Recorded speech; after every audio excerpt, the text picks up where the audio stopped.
Un quintuple meurtre a été commis samedi 14 décembre près de Dunkerque. Voici ce que l'on sait.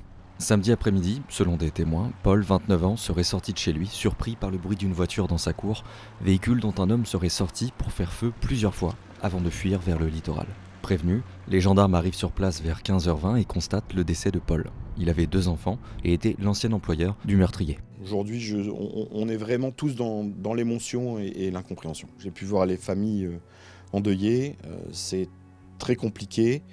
Je leur apporte vraiment tout mon soutien et je ne peux pas en faire plus parce qu'ils sont dans une douleur incommensurable. 45 minutes plus tard et 27 km plus loin, à Laune-Plage, 2 agents de sécurité, en poste mais non armés, sont tués, près de la raffinerie des Flandres.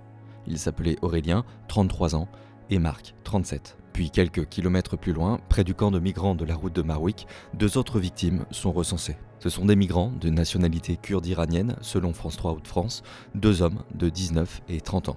Le meurtrier, Paul D., un homme de 22 ans, s'est présenté spontanément à la gendarmerie de Givelde, village où il a grandi, déclarant être l'auteur des 5 meurtres. Il pourrait rester en garde à vue jusqu'à mercredi 18 décembre. Ses motivations ne sont pas connues et il est inconnu des services de police. C'est très compliqué, c'est la stupéfaction au sein de la ville. Les gens comprennent pas, se posent des questions, le pourquoi du comment. Et j'avoue qu'aujourd'hui, on espère que la justice aura des éléments rapidement pour pouvoir dénouer ces faits qui sont impensables.